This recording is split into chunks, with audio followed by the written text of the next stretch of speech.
Welcome to the Brian Craig Show podcast. I'm Brian Craig, always joined by my wife and co-host Kathy. The Brian Craig Show is brought to you by Tom Laporta at Laporta Contracting and Roofing. If you're in the state of Florida and you need roof repair or replacement for any type of structure, residential, commercial, municipal, Tom Laporta can help. And he'll never sell you a roof you do not need. Online at laportaroofing.com. Okay, we got a lot to cover, and you might hear some noise in the background. Our air conditioning is out of order, and we are running a wall unit air conditioner that we have as backup and for hurricanes that can hook up to our generator. So make some noise in the background, guys. But it's hot and humid in Florida, even during these winter months, and air conditioning in Florida is life. Okay, we got a lot to talk about and a lot to cover. I want to play this clip. It's Ilhan Omar on CNN. And this is in the aftermath of this interview that President Trump did over the weekend with Meet the Press, where he was talking about ending birthright citizenship. Okay, so let me play this. This is Ilhan Omar. I haven't heard from her in a long time. No. Kind of forgot about Ilhan Omar. But this is Ilhan Omar on CNN talking about that. To end birthright citizenship. He talked about doing this in his first term. Obviously, he can't unilaterally do this, given it's changing the Constitution and it's the 14th Amendment. But as a naturalized citizen, I wonder how you view Trump, what your view of Trump's effort to try to get rid of that is. Yeah, I mean, it's a cornerstone to who we are as Americans. You know, I vividly remember when we got wind of the fact that we would get resettlement to the United States in that refugee camp in Mombasa, Kenya. My grandfather saying, you know, we're not going to accept resettlement in any other countries. We want to go to America because he said America is where eventually everyone becomes an American. And I think that is one of the reasons that we remain to be a beacon of hope. We think of ourselves as a nation of immigrants.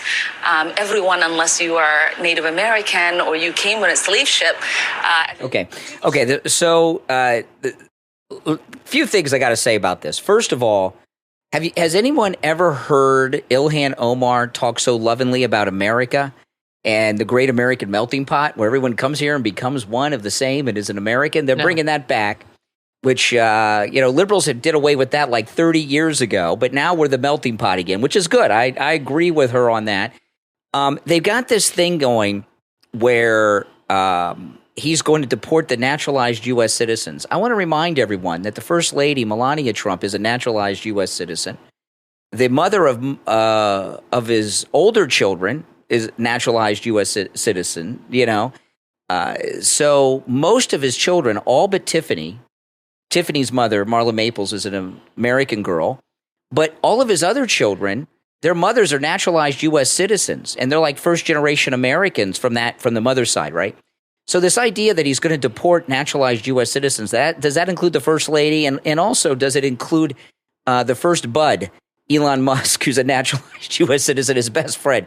The other thing, Caitlin Collins, who says, and she's a strange-looking person, Caitlin. I never paid much attention to her, but she's been in the news a lot lately for things, She her smile kind of looks like Jack Nicholson's Joker from the 1985 Batman a little bit. Well, she has no lips. Yeah, so she's a little weird. Strange-looking girl. But anyway... Lip injections would help her, for sure. Yeah. And how about That's somebody who needs them, not somebody who has lips like Lisa Rinna and just keeps making them bigger and bigger.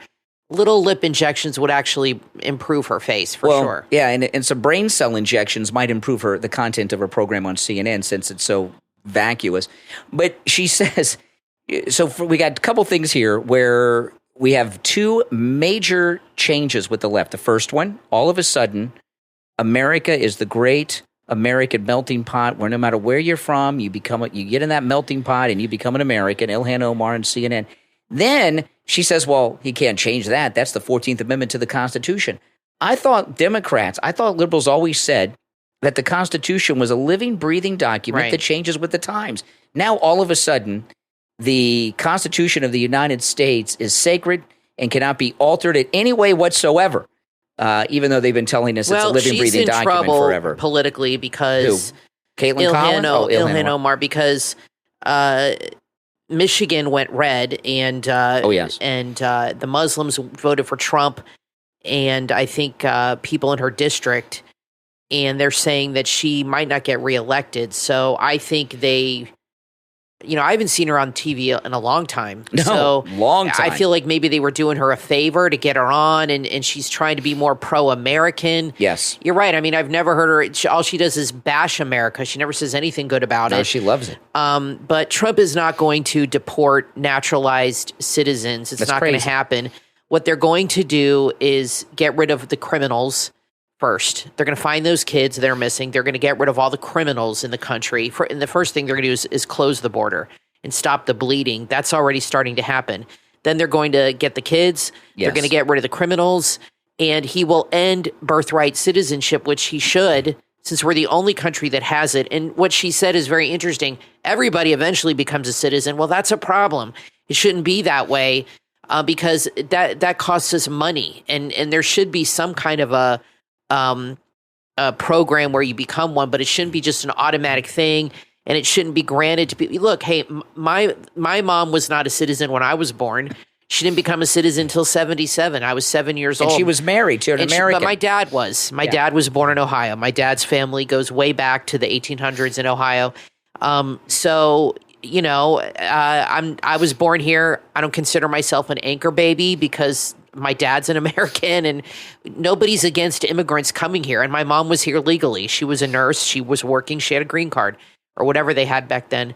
But what he's talking about is these people that come to the country through the border illegally, and then they have children, and they come just for that purpose so their babies can become American citizens, and they're anchored into the country. That has to change. That's why they're called anchor babies.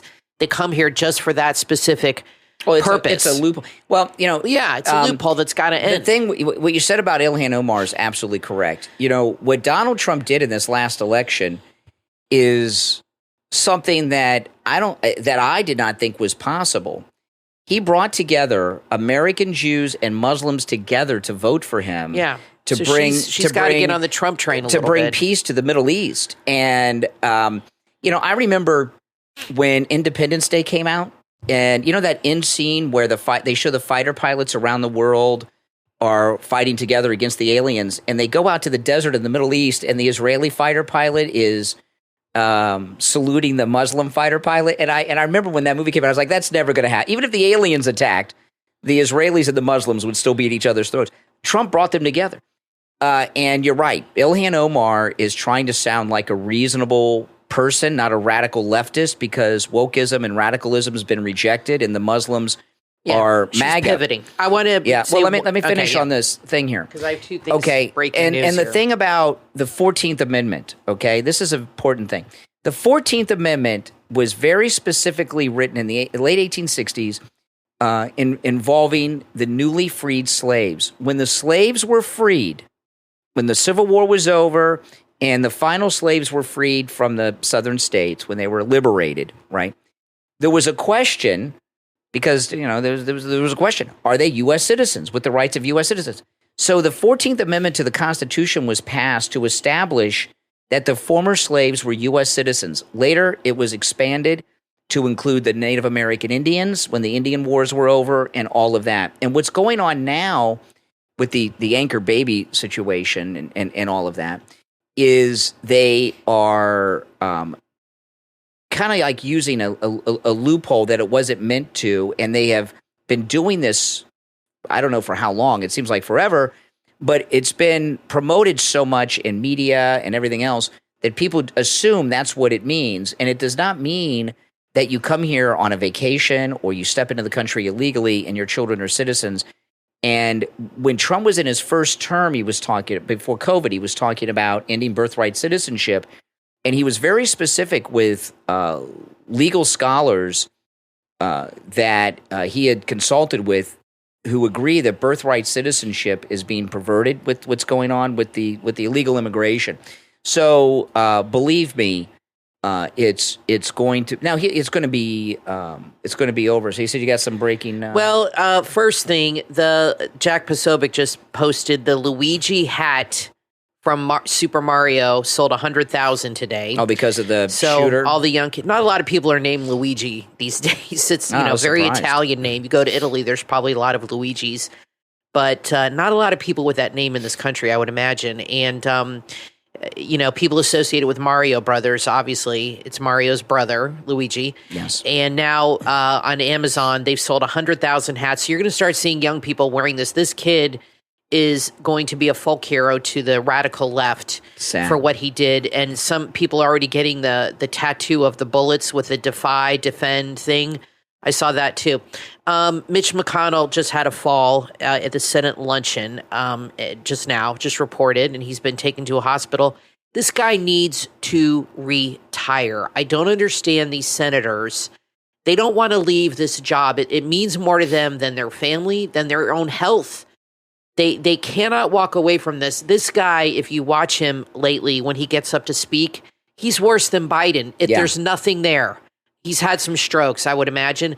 There is literally nothing. He just stands there and stares into space. That time he and was... now he's fallen. Remember that time he had a press conference? He should be at home with a nurse. He had a press conference live, and he checked out and forgot where he was. Might have had another stroke just now. Yeah, well, the Chinese handlers won't let him. They don't have a replacement. I think... I'm not wishing bad on him or anybody, but I think, I'm guessing he was at a luncheon and he just fell.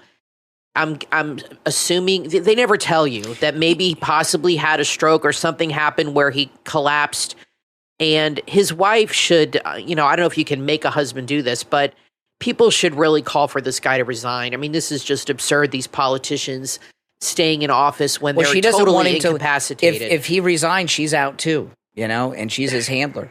The thing about the shooter, a few things about this, he's obviously not stable. He was screaming at the reporters today. Very few people that murder people are stable. Most people that kill, especially there's people who kill when it's like, like in the commission of another crime, or in the heat of passion, or anger, or something happened. Or they're in a fight, or stuff like that. Self-defense. But people. But when someone kills a stranger and they're almost always nuts. Okay, so him being crazy, which he obviously is, just like Kaczynski, who he really Kaczynski, the Unabomber, their background is very similar. That's true. They've got a very similar background. In fact, he was researching him. They said. Mm-hmm. Probably his hero. Probably is. But this idea that both well-educated men. This idea that because he's crazy somehow absolves him of, he was hiding out for the last almost a week. He was on the run. He had a passport, fake ID, and a lot of cash on him. So he, as crazy as he is, he knows what he did was wrong and was trying to escape. But the thing about and people are trying to act like he's been framed, that he's not the real guy. That's not true. They found the weapon on the guy. They found his manifesto. It's him. I mean, obviously he hasn't been convicted yet. Here's the thing with this guy. Don't go down these conspiracy rabbit holes. Here's the thing with this guy. For somebody that did a crime like this, he's good looking. For somebody that does something like this, okay, he's not the average looking criminal. And because he's good looking and in shape, we're going to see this guy for years. It's going to be like he's probably already getting fan mail. Yeah, if you remember Tim McVeigh. Okay, Tim McVeigh wasn't, but Tim McVeigh did these endless interviews from prison before and he was always smiling and laughing. He seemed very rational and sane and joking around and it was really perverted, all these interviews that he did from prison. And this guy here, I don't know what the laws are in New York. In New York, you really don't see prisoners interviewed and stuff. So I'm not expecting to see him interviewed and things all the time. But because of the way he looks, he's going to be with us for probably the rest of his life, or at least for many, many years. The other thing about it, while you're never going to get sympathy for an insurance company, nobody likes it, not just health insurance companies. I mean, even your homeowner's insurance company, you have a hurricane, you got problems, you you get into a car accident. People don't like insurance companies. They charge you a lot of money, and then when it comes time to pay, most of the time they give you a lot of crap. Nobody has sympathy for that. With all that being said, though, the attitude of people, in particular, like this Taylor Lorenz type of attitude, they've been rooting for this guy. They've been celebrating what he did. I have never heard such sick, twisted talk after a murder like this. And, well, a little bit after OJ. But the thing about what's going on here, we were watching earlier today on Fox. They had an interesting discussion, and somebody, I don't remember who it was, but somebody had made mention of something that's so true.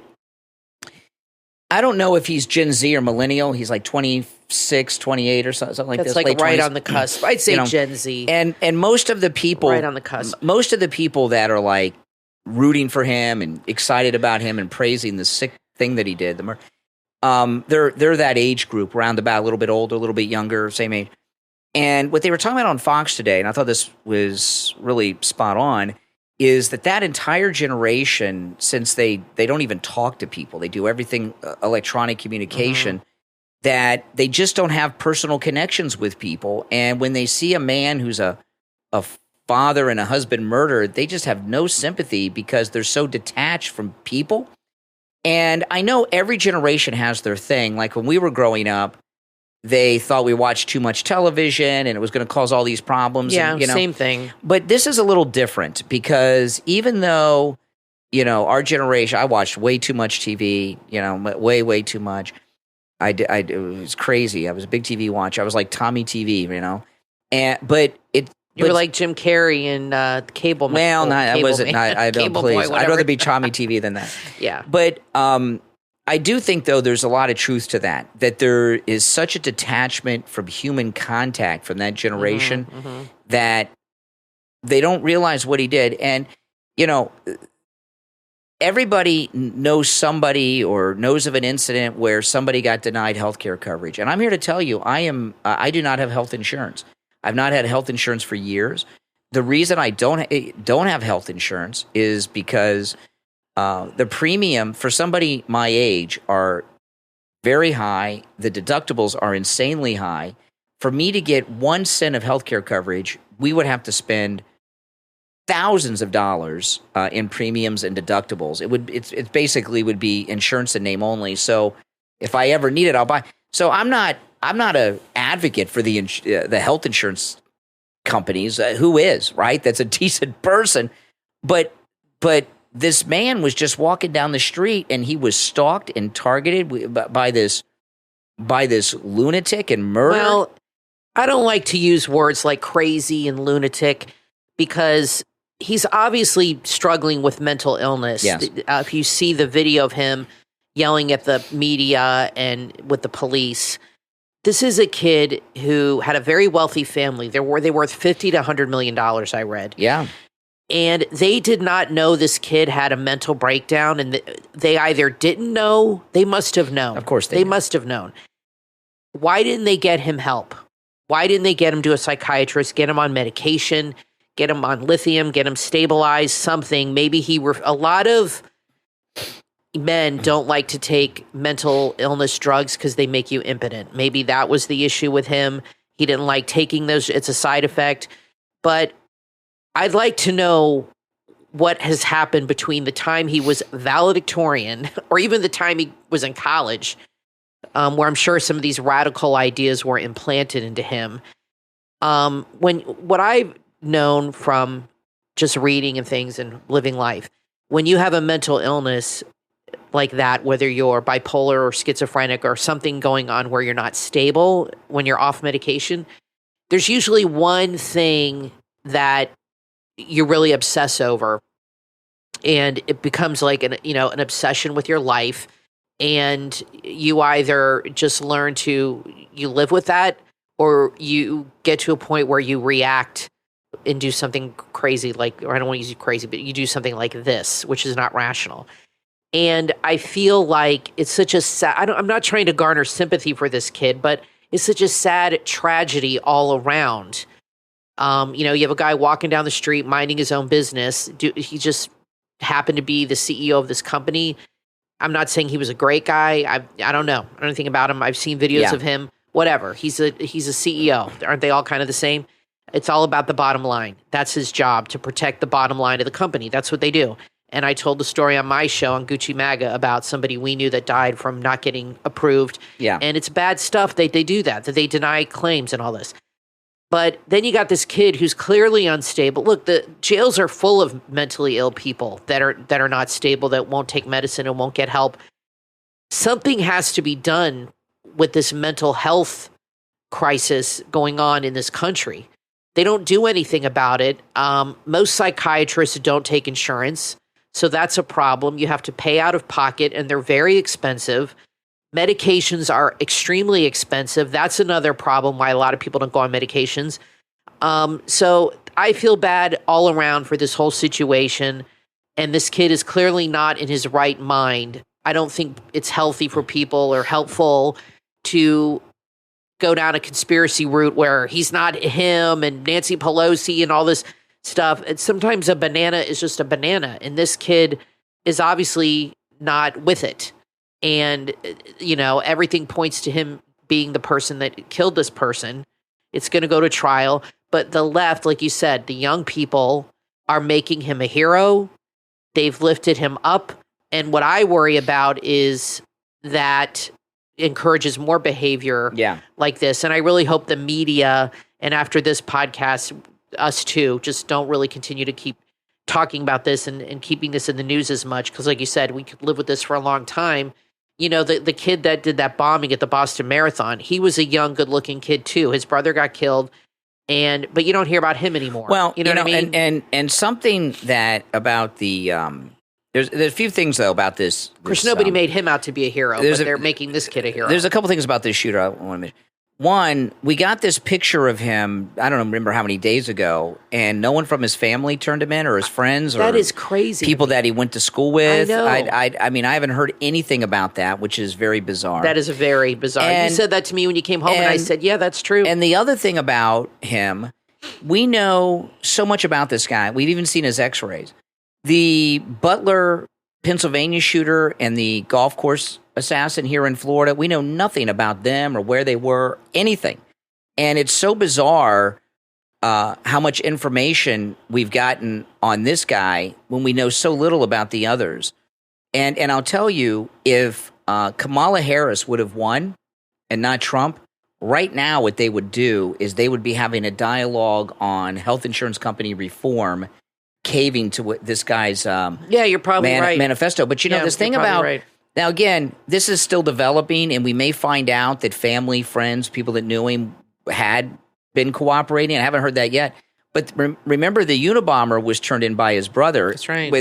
When they published the Unabomber's manifesto, the brother recognized it, and the sister-in-law. And there is no way that his family and friends, maybe he was in a fraternity, I don't know. He went to a big school. People knew him. He obviously had friends. There's pictures all over X of him with his friends and pictures that were on social media. You're right. I thought it was so interesting when you said that to me. No one in his family, his picture, obviously you're going to recognize your own family member and you're going to recognize your good friend. Not one person called the police. It had to go up to, I tell you, everything this year goes to McDonald's. It had to be up to a woman that worked at McDonald's to recognize this kid and call the cops after, 4 or 5 days? Nobody called the police. And why? They were obviously protecting this kid and didn't want to turn him in. Yeah. I think those are some things that the same thing happened with that Landry guy that killed Gabby Petito.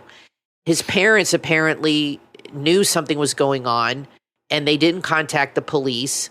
And then the parents were being questioned of their involvement. So that might happen here. They might be like, why didn't you call us? What do you know? They'll look into his background and more, like you said, more will come out about him. Yeah, absolutely. Now I want to talk also a little bit about Matt Gaetz. Okay. Yes. Now, it was announced last night, and I saw Matt Gaetz today talking about it. He is going to, starting next month, starting a primetime show on One American News. and he's also going to start a podcast, but he's going to start a show on One American News. And I'm excited about this, and I will tell you why. I'd forgotten about One American News. It's not on our cable. I have not watched. I used to watch it a lot, okay? During the first campaign, before Right Side really started up, I remember watching One American News all the time because they carried all the Trump rallies. And then I don't remember exactly when Right Side came to my attention and everybody's attention, and then I kind of gravitated there. But One American News got canceled off of all these cable outlets, and I think DirecTV. They tried to shut them down, and they've been pretty successful. And I always liked them, and they've had good people over there. But I don't know what they have going on there now because I haven't watched it in so long. And I did for quite some time subscribe to the app, and all of that. But I'm not a consumer of television news of any kind. But I'm hoping that Matt Gaetz joining because out of everybody they've had over the years, he's the most well-known person over there. He may bring enough attention to One American News to give them a second life. That's possible, yeah. And he's very good on TV. And yeah, and last week we were talking about Greg Kelly going after Pete Hegseth, and and Newsmax has been a big disappointment. I'll tell you, I was always a big supporter of Newsmax. But then they started being pro-war in Ukraine, which is like a Fox News line. Yeah, Stinchfield left, and Stinchfield was fired over that. And then this thing with Greg Kelly, who I always liked, trashing Pete Hegseth and going against Trump. And if Matt Gaetz does what he normally does, which is get people's attention by being, saying all the things. One American News could get back on the map. Now, I don't think they're going to be back on the map so far as cable television because they've been shut out of that, and I don't even know if that's where they want to go. But he very well may be able to bring enough attention to One American News to make them a player in the online space, kind of like Real America's Voice or something like that. And that's a good thing. Now, with all that being said, though, we have to be a little honest with ourselves here. Something happened with Matt Gaetz that isn't good, that we don't know about. And I'll tell you why I say that. And Kevin McCarthy's behind the whole thing. Whatever happened with Matt Gaetz, Kevin McCarthy's all behind it. And, Kevin McCarthy is a very nasty guy. Matt Gaetz went after him. He got him tossed out of the speakership. And he did to Matt Gaetz what they did to Madison Cawthorn. However, because Madison Cawthorn challenged Kevin McCarthy. But you and I were talking about this earlier, and you had said this, Kathy, that this was so true. Madison Cawthorn lost re-election. Matt Gaetz won re-election. Yeah. So Matt Gaetz, even though he resigned from his current term. He could have served this next term, and he resigned from that. There's no way he walked away from that to go to One American News unless they had something on him that they pressured. If he was going to say Fox, even Newsmax, but really it had to be Fox. You go to Fox, that's millions of dollars a year for somebody like Matt Gaetz. One American News, there's no way to know what he's getting paid, but it's fringe right now. And it's not a lot of money compared to what you would make if you were doing prime time on Fox. So something's up with Gaetz. Okay.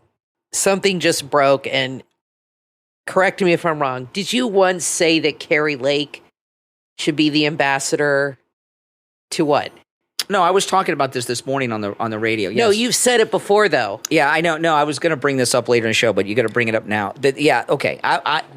I know you said this 2 weeks ago. I know Trump listens to you now. This is proof. This is something that happened, and I did mention this on the air today, and then I didn't go all the way because I thought it was a little self-serving. But since you said, okay, since I brought it up, after the election, we did not plan this. I swear. After Kari Lake lost in Arizona, and I was pretty sure she was going to lose. The McCains are never going. They just hate her, the McCains, and it's their mission to stop Kari Lake in Arizona. That's just the reality. That, you know, that's it. You know, I mean, it's not right, but it is.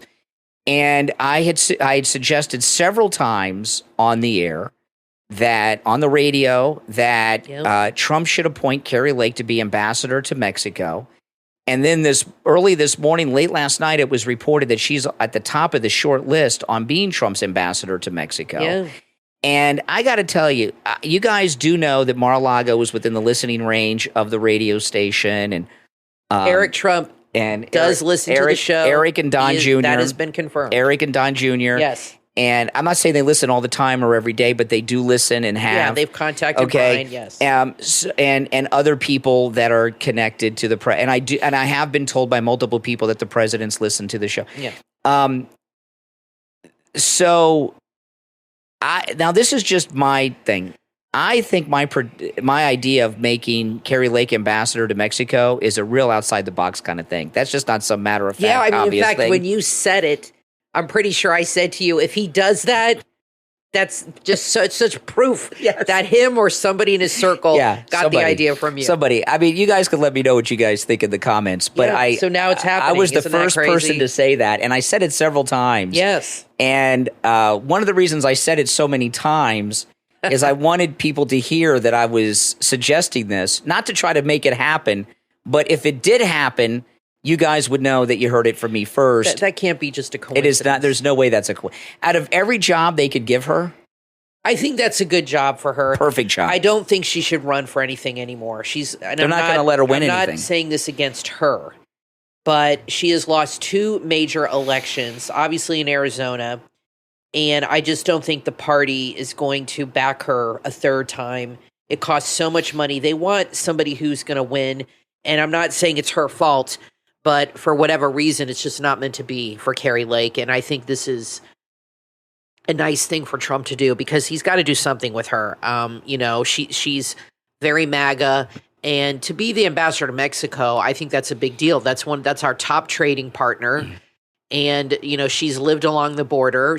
I'm sure as a reporter did a ton of stories involving Mexico and probably interviewed some of the leaders and the people that live there.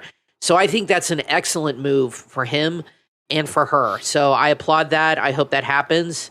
But I just saw that on the news and I mean on X, and I just thought that was so interesting because I'm like, didn't Brian mention this 2 weeks ago? Yeah. And now it's happening. So, well, you know, the thing about crazy. There's a lot of ambassadorships that are really ceremonial, right? Like, you know, if you're ambassador to France, they have a big, beautiful residence and everything. But for the most part, it's a ceremonial thing. Mexico is one of the biggest ambassador jobs there is under Trump because he's going to finish the wall. The deportations have to go through Mexico. The Mexican army's involved. There's all kinds of trade things. Whoever the ambassador to Mexico is, that is a big, very active, important job, maybe the most important ambassadorship under Trump's second term.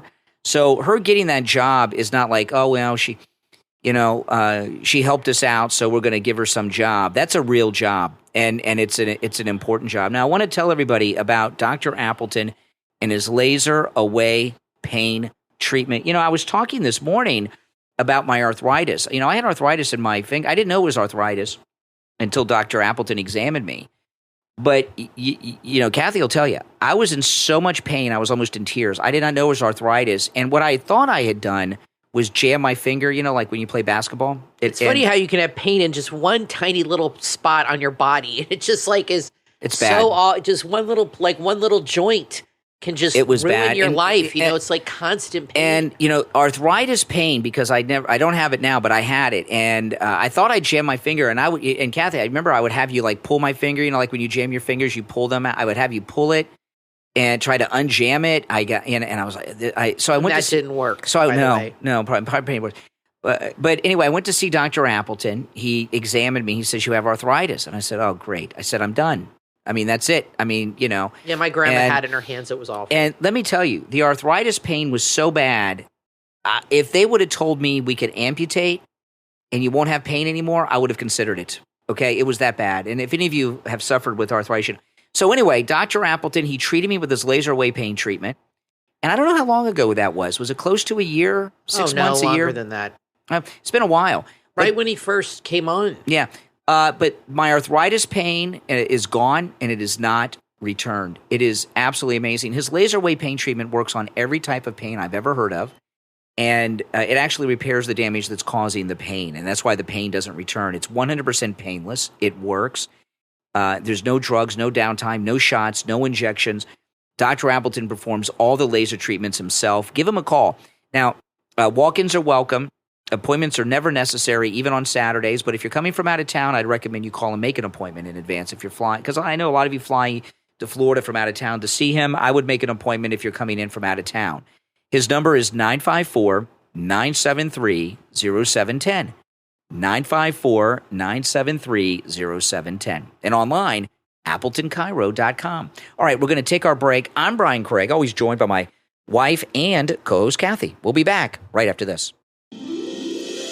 Are you looking for that perfect handcrafted touch for your home, your office, or as a gift? Sir Felt Craft on Etsy is your go-to destination for exquisite handcrafted treasures that will elevate your space. When you visit Sir Felt Craft on Etsy, you'll explore a charming collection of enchanting ornaments, whimsical toys, and stunning garlands. Everything is handmade with love and extraordinary attention to detail. You'll find everything you're looking for, too, from holiday cheer to everyday magic. Each piece has its own unique personality. Don't wait. Experience the magic of handcrafted treasures at Sir Felt Craft on Etsy. Online at sirfeltcraft.etsy.com. That's S-E-R. sirfeltcraft.etsy.com. Sir Felt Craft, where every stitch tells a story.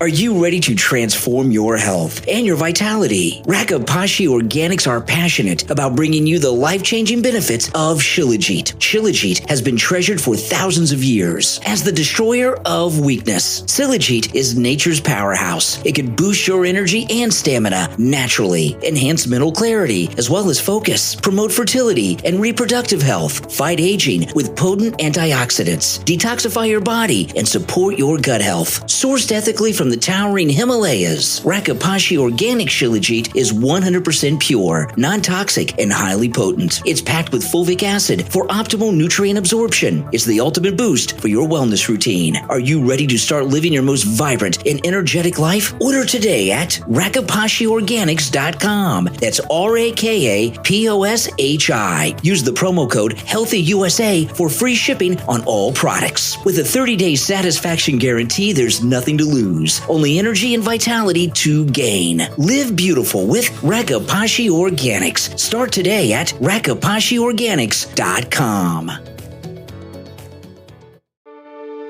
Have you dreamed of becoming a golf pro, but you feel overwhelmed by golf's complex rules, techniques, and endless equipment choices? You can simplify your game and become a master. You just need the right help and guidance. And that's what you will get in the book from author David Greenway, Golf Simplified, a quick start guide to conquering the greens for beginners. Available on Amazon. Golf Simplified is a step-by-step guide. It's perfect for aspiring golfers who want to transition from frustrated beginners to a confident player. It begins with an easy-to-understand breakdown of golf jargon, expert tips for selecting the right equipment for your style and your budget. It's filled with clear practical lessons on mastering your swing and improving your game. Golf Simplified is packed with relatable advice as well as real-life lessons. It makes mastering golf easier and more enjoyable than ever. Say goodbye to confusion and hello to confidence on the course. And next time you're on the course with your friends, family, or coworkers, they will be impressed. Order your copy of Golf Simplified today. It's available on Amazon in both Kindle and paperback. Your path to mastering golf starts right now. Golf Simplified, a quick start guide to conquering the greens for beginners, from author David Greenway on Amazon. On our celebrity hotline is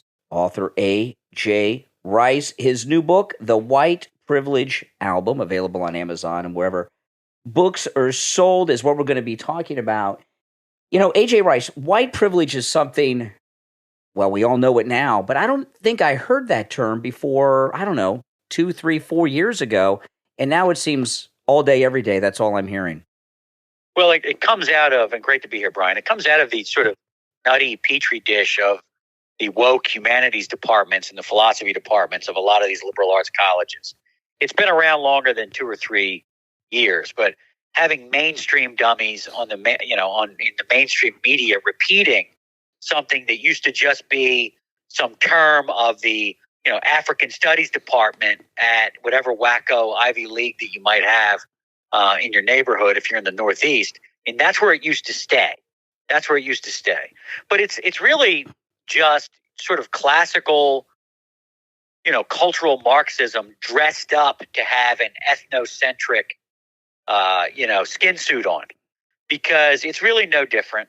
They're using race the way, Marxists 100 years ago would use economics.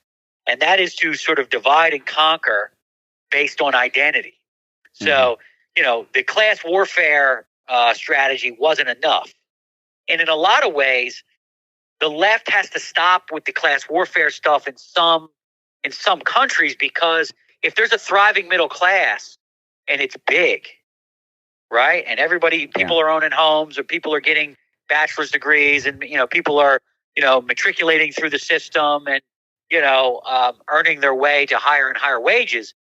There's less sort of grievance mongers out there that can manipulate these people, right? So that's their customers.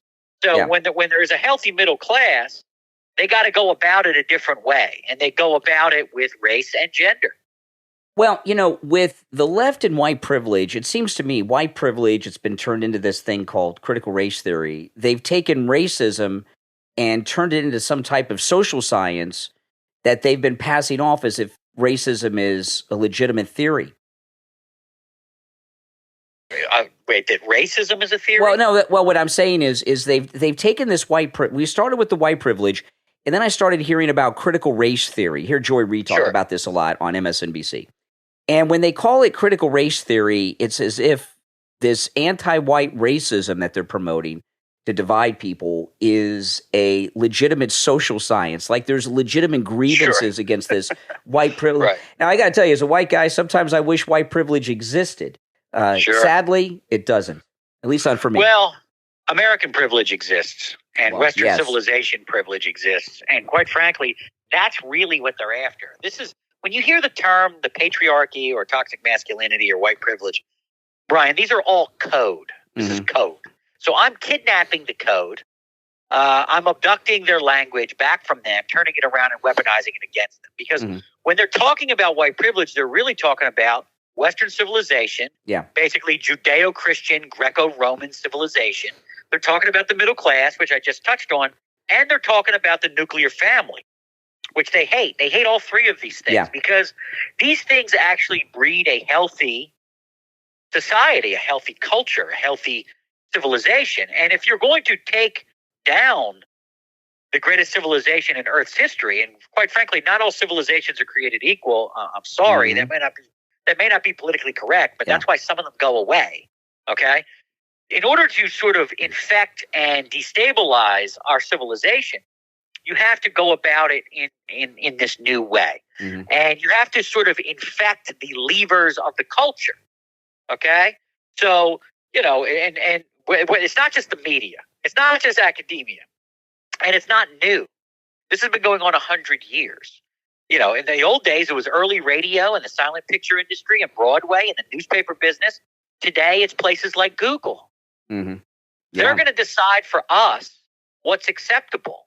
And if they get their way, especially some of these corporate entities, and although they took it on the chin here in this election, they may pretend that they're going to back down on some of this woke nonsense. But I see it coming. I'm watching some of it right now, reacting to this verdict that came in on Daniel Penny. And that is that if they can use ESG and DEI and wokeism, if they can use it as some sort, Brian, of like a user agreement. You know when you can buy a new phone and you have to click all these buttons in order for the phone to work, right?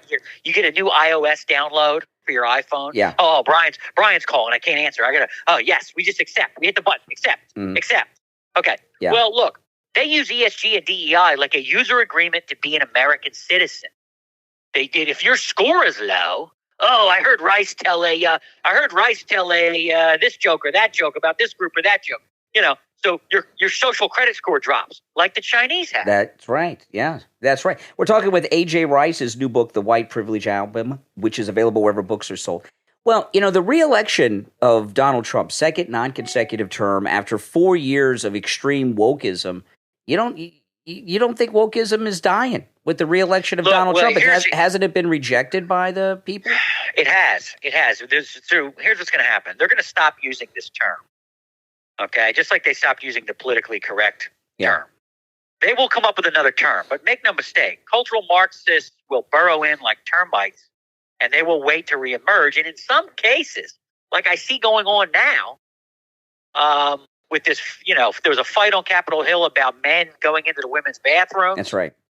Right? There's been some, redress. There's been some cross-examination that, sending Tim and Jim by the Democrats, like this Seth Moulton character, Democrat congressman from Massachusetts. He said, maybe we should keep Tim and Jim out of my daughter's, bathroom. Maybe that's a rational human perspective, not a right-wing one, right? Yeah. So that is where we're at, and you see AOC, and you see some of the squad, you see some of the media pushing back on this. And I say, you know what, Brian? Let them keep doing it. If they want to be the woking dead, if they want to be cancel culture, if they want to be the trans mafia, the American people will continue to reject it, because it's not about skin color or who you go home with at night. It's about having a normal, rational society where the things our politicians should be concerned about is how much I'm paying for gas, how much is this grocery bill? Maybe you shouldn't redistribute the third world to our front yards. Worry about those things. Stop worrying about the picayune minority of a minority of a minority, quite frankly, the tyranny of the minority, of some of these wacky, woke social issues. You're right. The voters have spoken, but some people, you see this Jaguar ad that was out there, it's crazy. But look, Walmart turned around their DEI policies. You got to, give a little alley-oop to Walmart. But look, if they want another woke Waterloo, because that's what this election was, I say keep it up. But the American people just rejected it, and they should learn their lesson. They're going to learn it in dollars and cents, because people are going to stop buying it. Well, one thing that we're seeing from the left is this attack against Pete Hegseth, President Trump's pick to be defense secretary. And the whole attack on him is against toxic masculinity, his white privilege that got him where he is. But what I see, what you talked about a few minutes ago, is so spot on. The race hustlers are pretty much out of business these days, the Jesse Jackson types, because minorities, blacks in particular, have achieved a certain economic success in this country. And when people become successful and have a house and have a good job and make a good living, their kids go to college, they really don't have time for all of this social brainwashing. No, the only people that have time for this are liberal, white, pumpkin spice latte drinking dorks on the coasts that are snobs, and they're looking down their nose at listeners to this program from their Pelotons. That is who the true freaking enemy here is. Because look what happened here. African Americans moved towards Trump like never before, right? Trump somehow got the Muslims in Michigan and the Jewish voters in Pennsylvania to both vote for him. Wow. That's a repudiation of something. Joe Rogan endorsed Bernie Sanders in 2016. Mm-hmm. Okay? And now he just endorsed Trump. So what did you people do? What have you been doing for the last 8 to 10 years to drive so many of these different groups, which traditionally lean left or have a home in the Democrat Party? What did you do to drive them away? Let me make this one other point. There were 2 blue walls that came down on Election Day. The one that everyone talked about in Wisconsin and Michigan and Pennsylvania.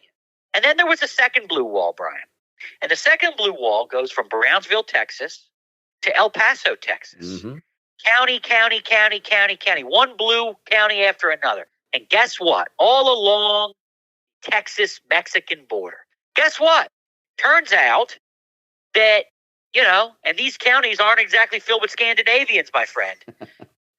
These counties all flipped. They're all Hispanic, and all flipped to Trump. That's right. Remember when George W. Bush used to say, family values don't stop at the Rio Grande? Mm-hmm. Well, it turns out MAGA values don't stop either. That's right. Well, so you see them regrouping, but one thing the left don't have right now, they don't have a leader, right? Who do they have? AOC? No, they're leaderless.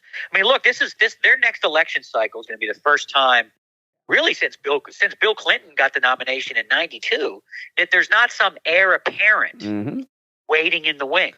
Now, let me just say one other thing about Hegseth. Full disclosure, he's a friend of mine and a former client. We did the media for his books. This is a man that loves our troops.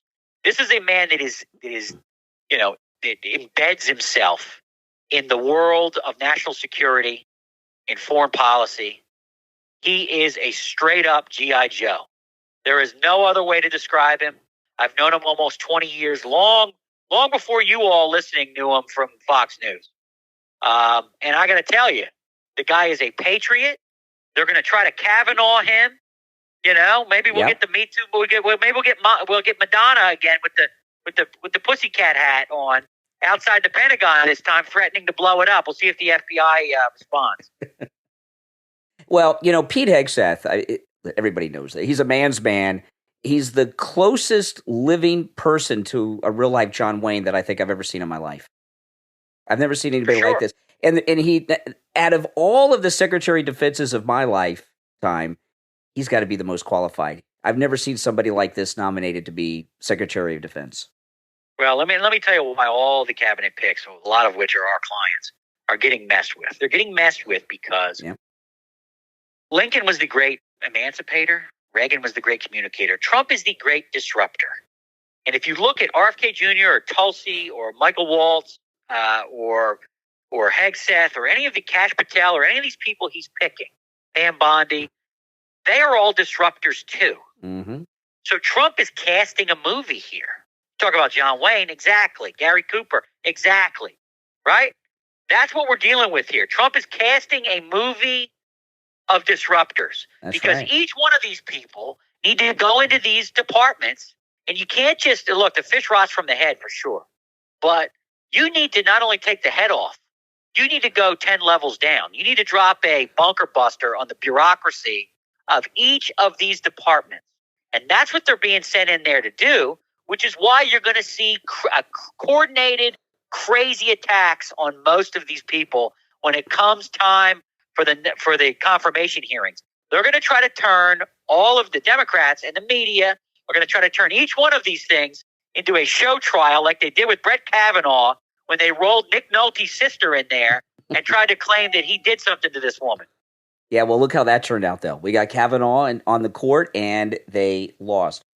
So A.J. Rice, the book is The White Privilege Album, and I checked. This is available for next day delivery on Amazon, right, guys. So you can get The White Privilege Album for Christmas. It makes a great Christmas gift and stocking stuffer for the conservative, for the MAGA brother and sister in your family. A.J. Rice, I appreciate your time. Thank you, brother. Look, get out there. Have yourself a White Privilege Album Christmas, all right? Absolutely. What happens when corporate greed outweighs ethics in drug development? Inspired by true events, the new book, Bad Pharma, from authors Pam Lazos and Abraham Johns, takes you behind the scenes of the pharmaceutical industry. With lives on the line, Bad Pharma raises critical questions about profit, accountability, and the risks we take for the promise of a cure. It's a story of power, science, and moral conflict. Bad Pharma is a must-read for anyone who dares to question the system. Available right now on Amazon in Kindle and paperback. Order your copy right now, because sometimes the reward just isn't worth the risk. Bad Pharma, from authors Pam Lazos and Abraham Johns, on Amazon. This holiday season, give your home a festive touch with beautiful Christmas digital print designs from Harry's Plaza. Whether you're decking the halls or looking for that perfect gift, Harry's Plaza has unique, downloadable art that's perfect for the season. From cheerful holiday bows to stunning Christmas designs, you can print them at home or take them to your local print shop. For shirt creation, there's no waiting and no shipping fees. That's right, no shipping fees. Visit harrysplaza.etsy.com and find the perfect designs to brighten your Christmas and beyond. Make sure to share the link on all your social media so your friends can shop at Harry's Plaza too. That's harrysplaza.etsy.com, where creativity meets the season of joy. harrysplaza.etsy.com. Digital prints, endless holiday cheer. Have you struggled with multiplication? How would you like to enhance your natural mathematical mind? It's possible with the right guidance. And that's what you will find in the book from United States veteran and author, Mr. Rashid I. Huggins. Master Your Multiplications, Unlocking Tables from 13 to 50. Available on Amazon. Master Your Multiplications is a comprehensive guide that's your ticket to mastering multiplication and boosting your confidence with numbers. Inside Master Your Multiplications, you'll find interactive quizzes to test and reinforce your skills, colorful illustrations that make learning engaging and fun, a handy timetable chart for quick reference and easy recall, techniques to sharpen your memory to help you achieve mathematical success, and much, much more. Master Your Multiplications is perfect for students of all ages, from children to adults. This must-read and life-changing book transforms complex multiplication facts into effortless learning. Say goodbye to the days of struggling with your multiplication and hello to confidence as you conquer the times tables. Don't wait. Order your copy right now on Amazon. Available in Kindle, paperback, and hardcover editions. Master Your Multiplications, Unlocking Tables from 13 to 50. From author and veteran, Mr. Rashid I. Huggins. Unlock your potential and master math with ease. Order your copy right now. Being prepared isn't about fear, it's about readiness. Stakeholder Prepping is a podcast that will help you prepare for life's unexpected challenges without all that doom and gloom you hear everywhere else. Hosted by Chris, he's a former U.S. Army sniper team member, and AC, he's a government contractor and homesteader. Stakeholder Prepping delivers actionable insights for preppers at every level. Whether you're just starting out and have a small budget, or you've been prepping for years, Stakeholder Prepping has something for you. Each episode features informative discussions and expert guests on topics like living off the grid, 1800 style, bartering essentials and skills, first aid prepping tips, and so much more. Stakeholder Prepping shares a no-nonsense approach to being ready for whatever comes your way. Add Stakeholder Prepping to your Spotify playlist right now and be your own stakeholder. Stakeholder Prepping on Spotify. Okay, welcome back, everybody. This is Kathy with Brian. Two quick updates. Mitch McConnell, when he fell, hit his head, apparently, and was rushed to the hospital, had a cut on his head. So, I don't like Mitch McConnell, but I hope he's okay. And like I said, the guy needs to retire. He's putting himself in danger by walking around and acting like he's 40 years old. Okay, Trump just posted on Truth.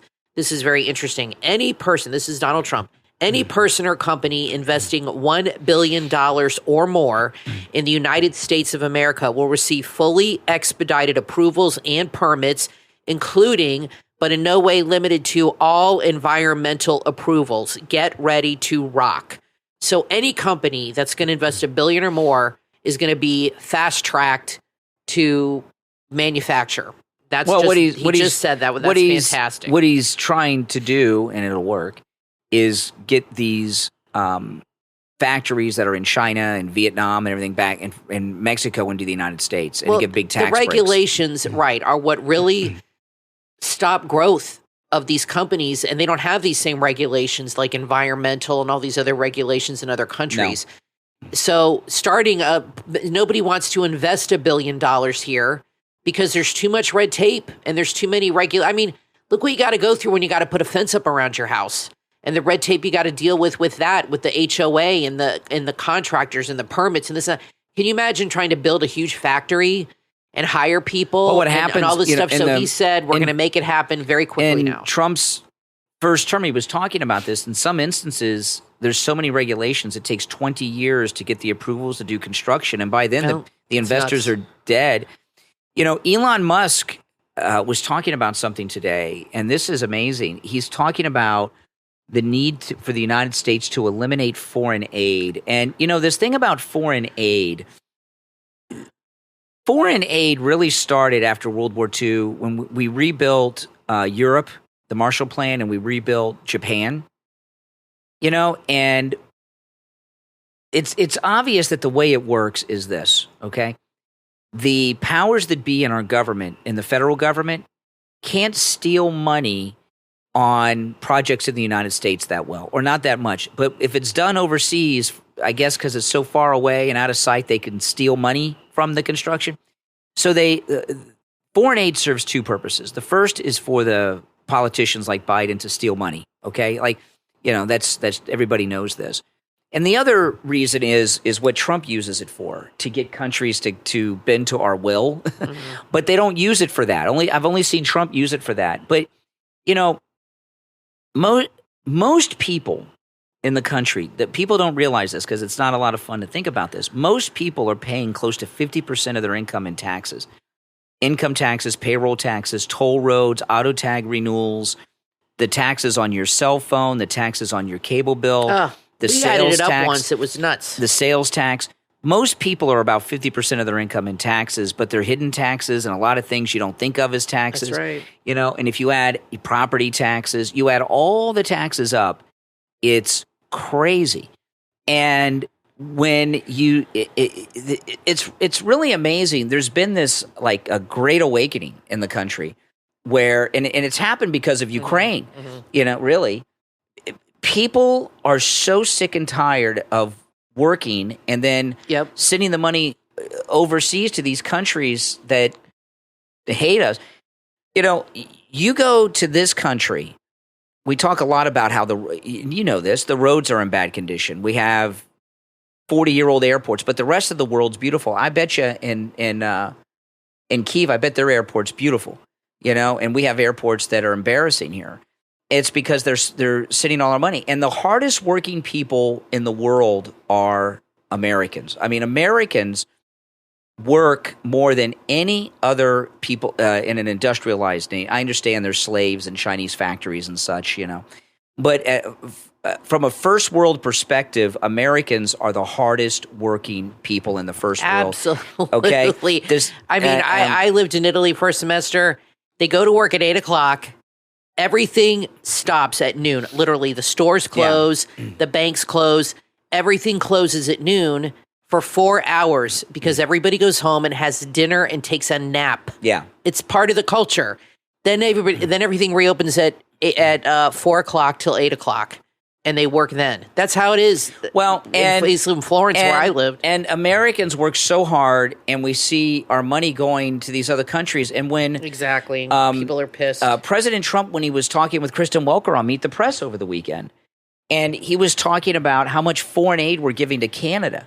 That shocked me. I didn't think we gave any foreign aid to Canada. Yeah, he keeps calling it Canada, the 51st state now. Canada is a first world country. Yep, it's crazy. Out of all the countries in the world, it's the closest clone to the United States there is. They're just like us. I mean, they don't have the freedoms and such, and they only have 10% of our population.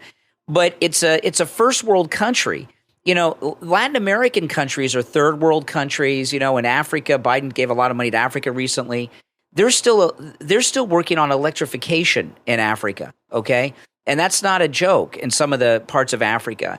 And there's no need for us to give them any money. And they're highly taxed, by the way. They don't need our money. Deep in Latin America, they're working on running water still, and it's poverty. There's peasants in the class and things in these countries, but Canada is like here. So why are we giving foreign aid to Canada? It's insane. Sounds like something corrupt. So yeah, exactly. So when Elon Musk talks about ending foreign aid, you got to understand something. Elon Musk, who's got to have a lot of enemies in Trump's circle, because there's a lot of people in Trump's circle that have been there for a long time. And Elon Musk he's not just Trump's best friend. He is, out of everyone around Trump, out of every other American, maybe even out of everyone else in the world, I think Trump views Elon Musk as like his equal. He's the richest man in the world. He's richer than even Trump. He sends rockets into space. I just read he's buying a house now in Palm Beach, right next to Mar-a-Lago. Yeah. They are best buds. And so he comes in and Trump listens to everything he says. And when Elon is talking about ending foreign aid, that means he and Trump have talked about it. I don't think he would go public and talk about anything. And when and part of what Doge is going to do is expose how much foreign aid we're really giving and where it goes. And most of that foreign aid that we send it's a ripoff. It goes into bank accounts of people. Doge is going to get to the bottom of everything, of all of this. And I think people, and I've said this before, are going to be absolutely gobsmacked at the amount of money that we are sending to other countries. And we're not doing it out of goodwill. This is all corruption because everybody gets a piece. It gets laundered, and it comes back to the people that are involved in this. Somehow, this is all money laundering, and they're going to find out. Yeah. And I really hope they follow the money trail and tell you, okay, X amount of money went to this country, and then this amount came back to this politician and that politician. They really need to do that. I tell you, I love Elon Musk, and I think you're right. I think that Trump sees him as one of his peers. Yeah. And he is somebody that Trump admires. Yeah. And he probably doesn't admire that many people, and it's somebody that he looks up to. And believe me, a lot of the people around him aren't happy that You don't think so? No. A lot of the people that are like kind of like lower mid-level, they're probably very jealous because well, that's going to happen in those circles for sure. Yeah. Now, I want to thank our Patreon supporters for their support of the program. Thank you all. And if you'd like to become a Patreon supporter, there's a link in the description of this and every episode. And Patreon supporters have access to commercial-free editions of all of our podcast episodes. And our top Patreon supporters get a live on-air thank you shout-out on each episode. So the names you will hear now are our top Patreon supporters.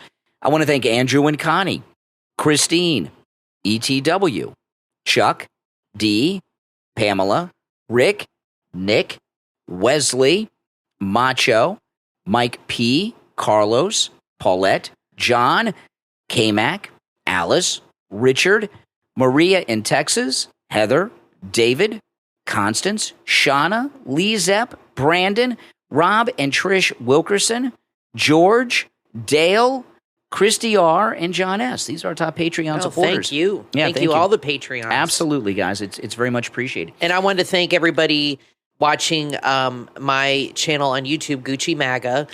Please check it out. And I put links in Brian's community page, and he promotes it too. And I'm getting a lot of views and a lot of comments, mostly nice comments, and people commenting on the things I'm talking about. They're really just like under 10 minutes usually.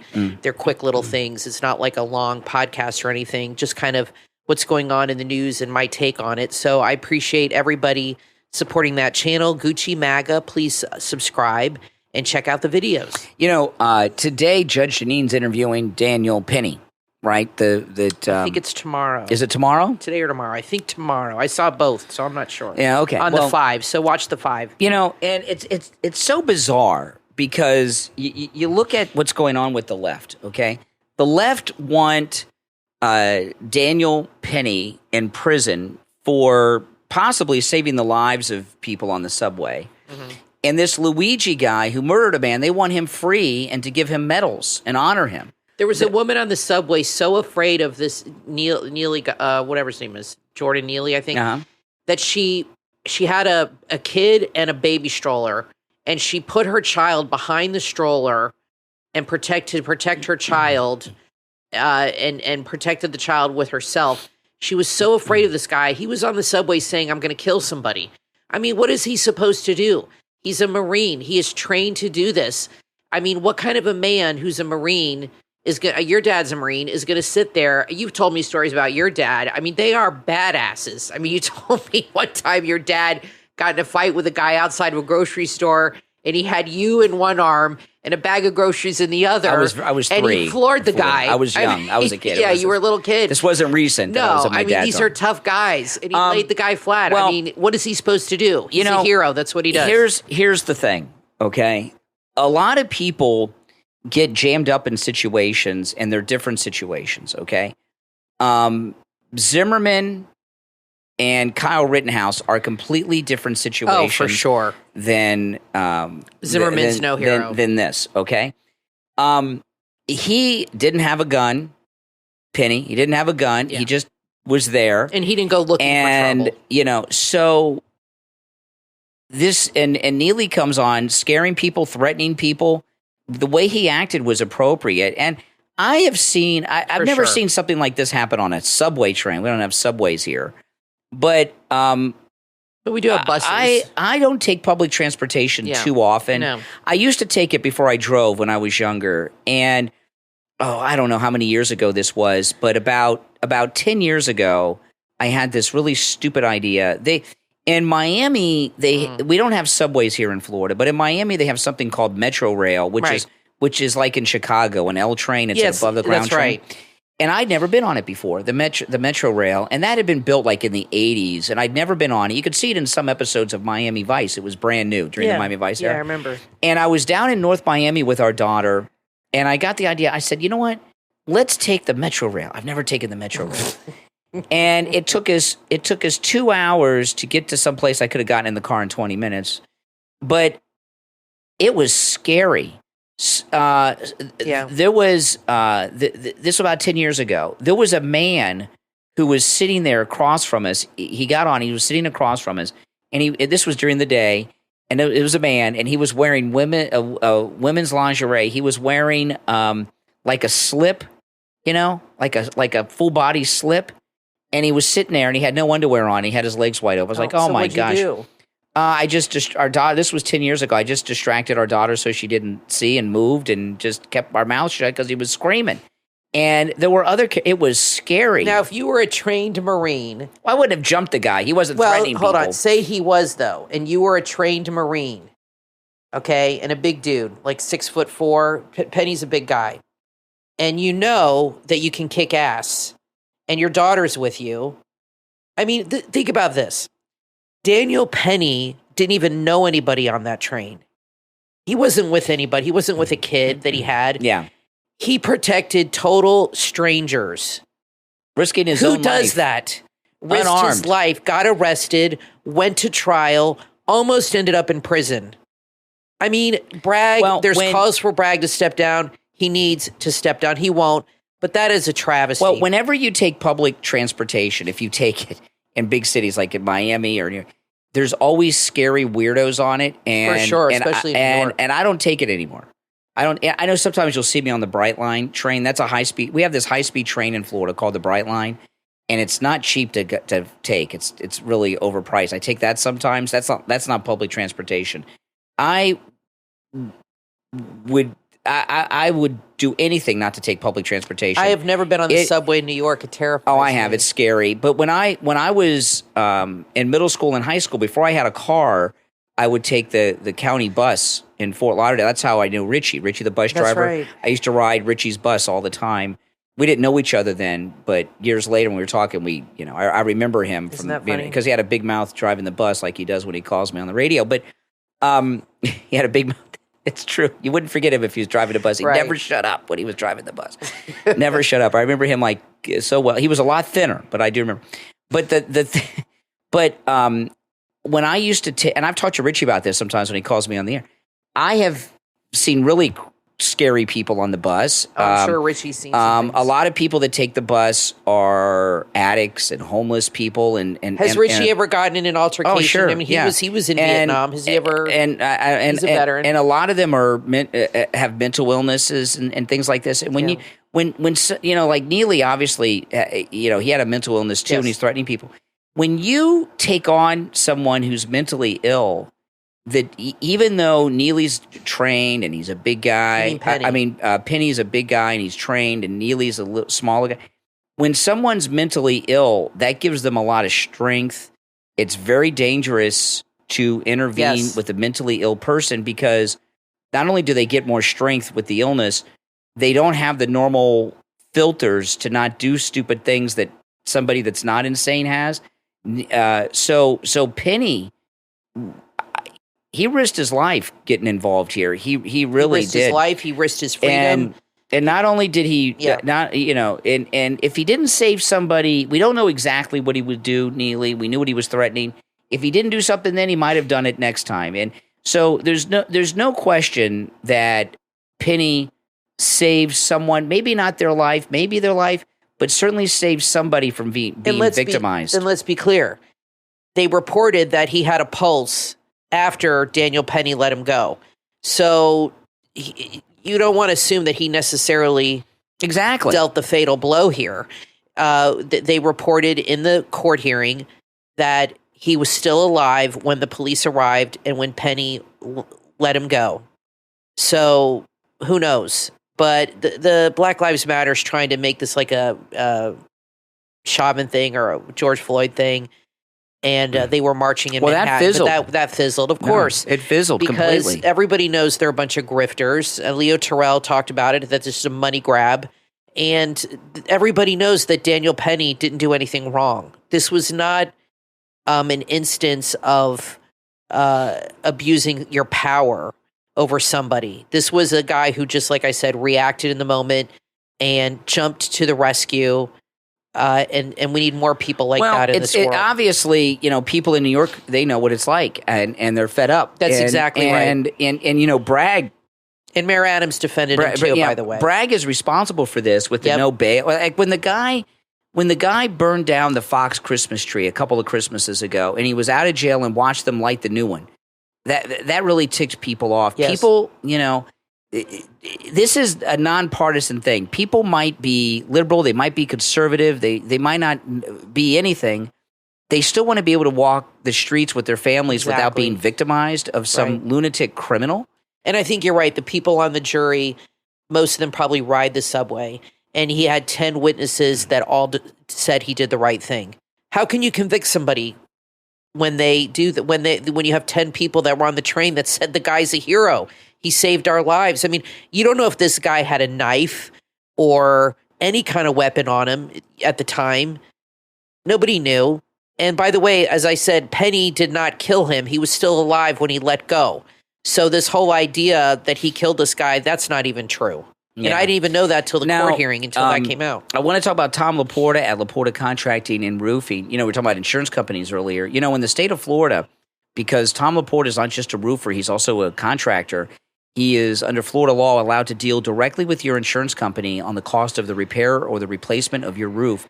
So you've got an advocate helping you with your insurance company, which is a very good thing. But if you're in the state of Florida, no matter what type of structure you have, residential, commercial, municipal, Tom Laporta at Laporta Contracting and Roofing can help. He's a good MAGA guy. He'll never sell you a roof you do not need. He works on every type of roof, but he also works with every type of roofing material. He even does church roofs. In fact, he was involved in a major restoration of an old church here in Florida not that long ago.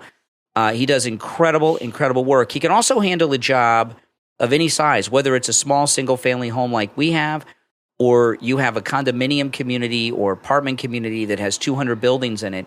He can handle a job of any size. I'm going to give you his number. This number rings directly to Tom Laporta's cell phone, okay? 954-604-4602. 954-604-4602. Give him a call.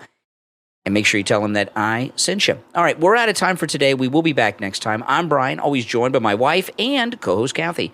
Thanks for tuning in, everyone. We will talk to you next time.